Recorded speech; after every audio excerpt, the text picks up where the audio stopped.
어느 날 서울에 사는 대학생 수미는 기말고사가 끝난 뒤 친구들과 함께 강원도에 있는 작은 마을로 여행을 떠나기로 했다. 이 마을은 그리 크지는 않았지만 아름다운 자연경관과 평화로운 분위기로 유명했다. 마을 외곽에는 오래된 민가에서 민박을 하기로 했다. 이 집은 100년이 넘은 고택으로 주인이 세심하게 관리하여 여전히 예전 모습을 유지하고 있다는 것이 매력적이었다. 도착한 첫날 밤 수민과 친구들은 마을을 산책하며 조용한 분위기에 감탄했다. 하지만 그들은 마을 사람들에게서 이곳 주변이 기묘하다는 소문을 들었다. 특히 민박집 인근의 작은 숲속에는 밤마다 이상한 형체가 나타나며 그것을 본 사람은 며칠 동안 악몽에 시달린다는 이야기였다. 대부분의 친구들은 그저 전설일 뿐이라며 웃어 넘겼지만 수미는 왠지 모를 불안감을 떨칠 수가 없었다. 그날 밤 모두가 잠자리에 든 후 수미는 갑작스럽게 깨어났다. 창밖에서 이상한 소리가 들렸기 때문이었다. 고전적인 목재 창을 열어보니 달빛 아래 작은 숲의 실루엣이 보였다. 그때 그녀는 숲의 정막 속에서 어른거리는 그림자를 보았다. 가까이 들릴수록 그것은 분명히 세상의 것이 아니었다. 그림자는 무언가 소리 없는 비명을 지르는 듯한 얼굴을 하고 있었고 그 모습이 수민의 가슴을 싸늘하게 만들었다. 다음 날 아침 수민은 꿈이라고 생각하며 친구들에게 말을 꺼냈다. 하지만 친구들은 그저 그녀가 피로로 인해 환각을 본 것이라며 웃었다. 그 후로 며칠 동안 수민은 같은 악몽을 반복해서 꿨고 밤마다 그 그림자는 점점 그녀에게 다가오는 듯한 느낌을 받았다. 그녀의 불안은 걷잡을 수 없이 커져갔다. 그로부터 며칠 뒤 드디어 여행의 마지막 날이었다. 수민 일행은 집으로 돌아가기 전 마지막으로 마을을 산책하기로 했다. 산책 도중 수민은 호기심에 끌려 그 숲으로 향했다. 친구들은 그저 재미로 무서운 이야기를 하며 따라갔으나 숲에 들어서자마자 그들은 다른 세계에 들어온 것 같은 기분을 느꼈다. 주위가 이상하게 조용했고 바람마저 불지 않는 정적 속에서 그들은 발소리 외에 아무 소리도 들을 수 없었다. 그러던 중 숲 한가운데에서 그들은 오래된 비석을 발견했다. 비석은 글이 거의 사라져간 채로 방치되어 있었다. 그 비석 앞에서 수미는 문득 불길한 기운을 느끼며 비석을 응시했다.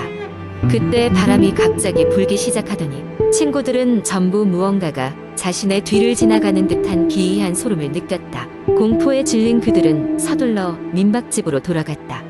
서울로 돌아온 후에도 수민에게는 이상한 일들이 계속되었다. 꿈속에서 만난 그림자는 이제 현실에서도 나타나기 시작했고 그녀는 어디서든 그 존재의 시선을 느껴야 했다. 결국 수민은 학교를 쉬게 되었고 정신과 치료를 받기 시작했다. 친구들은 그녀에게 힘이 되어주려 했지만 수민의 상태는 점점 악화되어 갔다. 시간이 지나면서 수민의 이야기는 인터넷에 소문처럼 퍼지게 되었다. 그때 어느 한 노인이 메시지를 보내왔다. 노인은 자신이 그 비석에 관해 알고 있다며 그것은 이승과 저승의 경계를 지키는 수호자의 비석이라고 설명했다. 그 경계가 열리면 이승의 세계에서는 설명할 수 없는 일들이 일어난다고 했다. 노인은 수민에게 다시 그 숲으로 돌아가 비석에 어떤 의식을 행하면 그림자가 사라질 것이라고 조언했다. 수민은 큰 용기를 내어 친구들과 함께 다시 마을을 찾았다. 그리고 노인의 조언대로 의식을 치렀다. 이상하게도 그 후로 수민의 상태는 호전되었고 더 이상 그림자에 시달리지 않았다. 그러나 전설에 의해 한번 열린 경계는 언제든지 다시 열릴 수 있다고 한다. 그 후로 그 숲은 마을 주민들 사이에서도 큰 금기가 되었고 아무도 그 비석에 가까이 가지 않았다. 수민 일행의 이야기와 그 후 전해 내려오는 전설은 마을에 또 다른 공포썰로 자리 잡았다. 이 이야기는 그 마을에서 한동안 전해 내려오고 있다. 마을을 찾는 사람들 중 일부는 그 비석과 숲을 찾으려 하지만 아무도 그 신비한 경계를 넘지 못했다고 한다. 과연 그날 수민과 친구들이 본 것은 무엇이었을까? 두 번째 이야기. 어느 조용한 시골 마을에 유난히 낡고 오래된 한 주택이 있었다. 마을 사람들은 그 집을 원혼의 집이라 불렀다. 그 이유는 과거 그 집에 살던 가족이 비극적인 사고로 목숨을 잃었다는 소문이 떠돌았기 때문이었다. 시간이 흐르며 그 집은 점점 더 퇴색해져 갔고 주변에선 기이한 일들이 잇따라 발생했다. 한여름밤 대학생이었던 민수는 친구들과 함께 그 집을 방문하기로 계획을 세웠다. 본래 호기심이 많았던 민수는 이런 미스터리한 소문을 굳이 확인해보고 싶었던 것이다. 친구들은 반신반의했지만 결국 민수의 호기심을 이기지 못하고 따라 나섰다. 그들은 손전등과 카메라, 간단한 음료수를 챙긴 채 집으로 향했다. 집에 도착하자마자 그들은 집의 으스스한 분위기에 압도되었다. 녹슬어 삐걱거리는 대문을 열자마자 찬바람이 그들을 감쌌고 내부는 더욱 음침하고 기괴한 냄새가 느껴졌다. 그러나 민수와 친구들은 두려움을 무릅쓰고 안으로 들어갔다. 그들은 각자 핸드폰 플래시를 켜고 방을 하나씩 탐험하기 시작했다.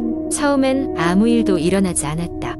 어둡고 먼지가 쌓인 방들을 지나쳐 한참을 헤매던 그들은 2층으로 올라가는 낡은 계단을 발견했다. 가장 용감한 성격의 친구 정우가 앞장섰다. 계단을 한 걸음 한 걸음 오를 때마다 목재가 삐걱거리는 소리가 울려 퍼졌다. 2층에 도착했을 때 복도 끝에 있는 문이 살짝 열려 있는 것을 보았다. 문틈새로 보이는 희미한 빛이 그들의 시선을 끌었다. 정우는 주저없이 그 빛을 향해 걸어갔고 문을 천천히 열었다. 그 방은 어둠 속에서도 혼자 빛을 내고 있는 듯한 느낌이었다. 벽에는 오래된 사진들이 걸려 있었고 바닥에는 이상한 기호들이 그려져 있었다. 그러던 중 민수의 친구 중 하나인 윤지가 갑자기 이상한 소리를 듣기 시작했다. 그녀는 주위를 둘러보더니 속삭이는 소리가 어디선가 들려온다고 말했다. 다른 친구들은 그녀의 말을 그냥 지나쳤지만 민수는 뭔가 낌새가 이상하다고 느꼈다. 윤지는 점점 더 그 소리가 크게 들린다고 주장하며 머리를 감싸쥐었다. 그들의 조사를 계속하던 도중 안의 온도가 갑자기 떨어졌고 모두가 한기로 몸을 떨었다. 그 순간 방 안에 있던 모든 사진들이 갑자기 벽에서 떨어져 나가기 시작했다. 사진들이 떨어지면서 날카로운 파편들이 사방으로 튀었고 친구들은 크게 놀라 비명을 질렀다. 민수는 어떤 예감에 사로잡혀 방을 향해 소리쳤다. 여기 누구 있어요?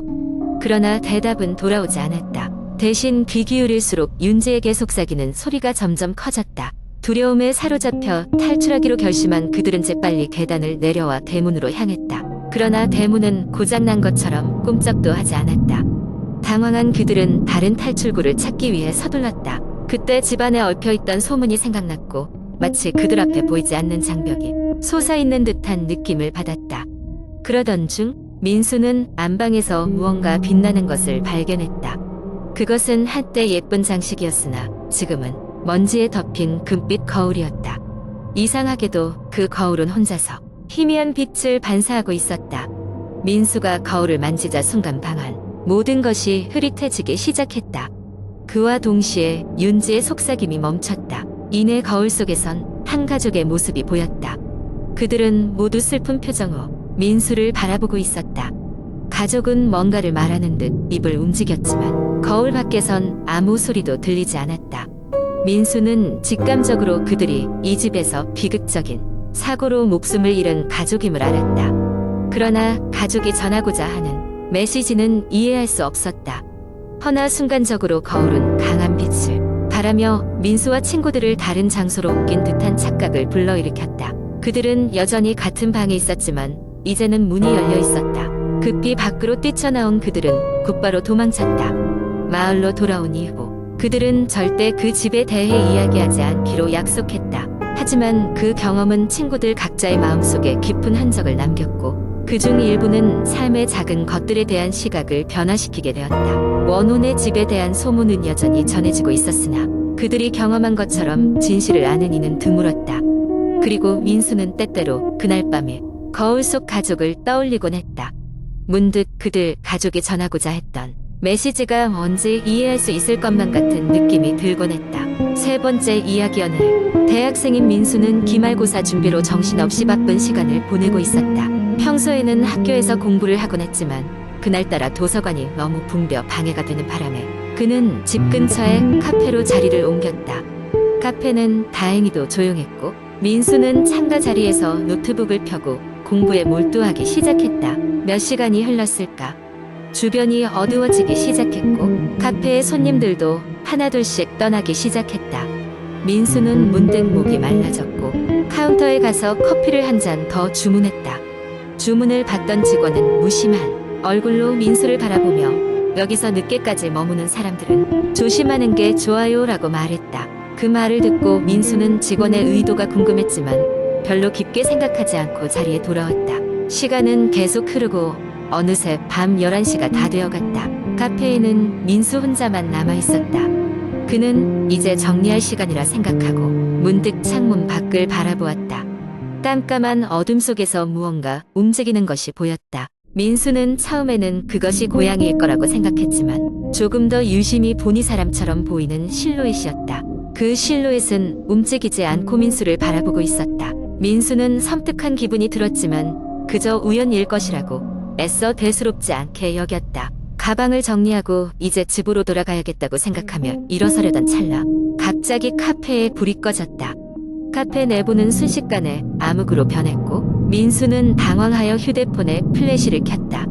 그 순간 창문에 붙어 무언가가 민수를 바라보고 있는 것이 보였다. 그것은 사람이 아니라 얼굴이 없는 무언가였다. 겁에 질린 민수는 플래시를 켠 채로 황급히 카페 문으로 달려갔다. 문을 열고 밖으로 나서려던 순간 누군가 그의 손목을 잡았다. 깜짝 놀라 손전등을 비추니 아까 그가 주문한 커피를 건네주던 직원이었다. 직원은 초조해 보였고 작은 목소리로 오늘 여기서 나온 것을 후회하지 마세요 라고 속삭였다. 그러고는 아무 일 없었다는 듯 민수를 놓아주었다. 민수는 뛰다시피 카페를 빠져나와 집으로 향했다. 하지만 그날 이후로 그를 따라다니는 이상한 일이 계속해서 벌어지기 시작했다. 집으로 돌아가는 길목에서 항상 같은 자리에 같은 실루엣이 서 있거나 어둠 속에서 누군가의 시선을 느낀다거나 하는 일이 반복되었다. 이후 민수는 카페에 다시 가보았지만 그 장소는 더 이상 운영되지 않는 폐점된 상태였다. 민수는 두려운 마음에 카페에 이전 직원들과 연락을 시도했지만 그 누구도 그날 밤에 대한 이야기를 해주지 않았다. 결국 민수는 실체를 알 수 없는 공포와 불안 속에서 허덕이며 지내게 되었다. 그는 여전히 그날 밤 그 카페에서 무슨 일이 있었는지 풀리지 않는 수수께끼를 안고 살아가고 있다.